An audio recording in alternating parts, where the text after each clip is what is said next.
गांव चक नूर शहर की चकाचौंध से बहुत दूर मिट्टी की खुशबू में बसा हुआ एक सादा सा गांव था।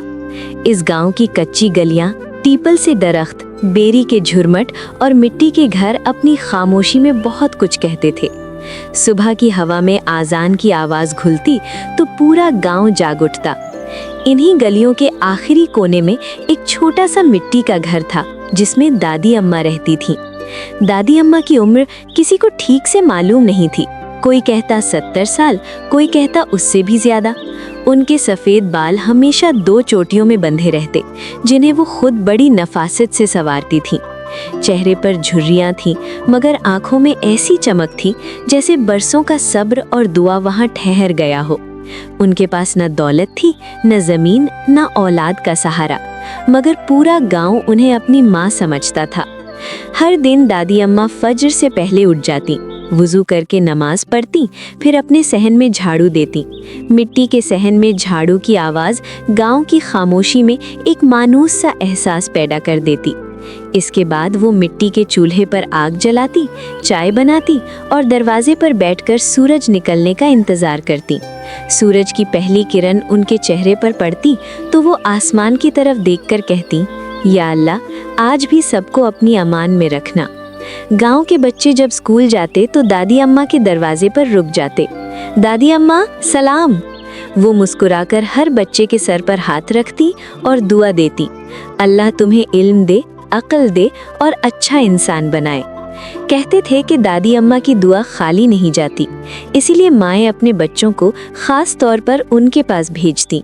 दादी अम्मा का माजी दर्द से भरा था, मगर वो कभी किसी को नहीं बताती। बस कभी कभी रात के वक्त जब चांदनी सहन में उतरती तो वो खामोशी से आसमान को देखती। गांव की बूढ़ी औरतें जानती थीं कि दादी अम्मा ने जवानी में शौहर खो दिया था, फिर एक वबा में उनका इकलौता बेटा भी दुनिया से चला गया।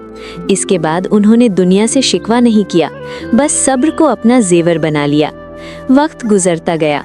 एक साल ऐसा आया जब गांव पर कहत के साए मंडलाने लगे। बारिश न हुई, फसलें जल गईं, कुएं खुश्क होने लगे, किसानों के चेहरे मुरझा गए, घरों में फाके होने लगे। लोग परेशान थे। हर मजलिस में एक ही बात होती, अब क्या होगा? दादी अम्मा के पास भी कुछ खास नहीं था, बस थोड़ा सा अनाज, कुछ दालें और 2-4 मुट्ठी आटा। मगर जब किसी के घर चूल्हा न जलता, वो अपना आटा बांट देती। किसी बच्चे को भूख लगती तो अपनी हांडी से निकालकर दे देती। लोग मना करते, दादी अम्मा आप खुद क्या खाएंगी? वो मुस्कुराकर कहती, अल्लाह बड़ा कारसाज है, मेरा पेट भर देगा। एक दिन गांव के रईस का बेटा सख्त बीमार हो गया। हकीम और डॉक्टर सब जवाब दे गए। माँ बाप की आंखों में आंसू थे।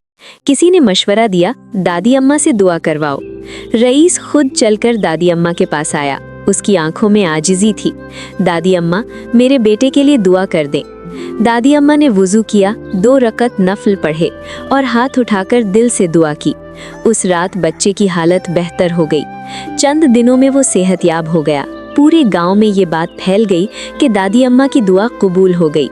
कहत के दिनों में एक और आजमाइश आई। कुछ लोग शहर से आकर गांव की ज़मीन खरीदना चाहते थे। वो किसानों को लालच देते, ज़मीन बेच दो, शहर जाकर आराम करो। कुछ लोग मान गए, मगर ज़्यादातर तजब्जुब का शिकार थे। दादी अम्मा ने गांव वालों को जमा किया और कहा, बेटा, ज़मीन माँ जैसी होती है, मुश्किल वक्त में माँ को नहीं छोड़ते, सब्र करो, अल्लाह रास्ता निकालेगा। उनके अल्फाज दिलों में उतरे। लोगों ने ज़मीन न बेची। कुछ महीने बाद अचानक आसमान पर काले बादल आ गए। तेज बारिश हुई। ज़मीन ने सुख का सांस लिया। फसलें लहलहा उठी, कुएं भर गए, गांव में खुशहाली लौट आई।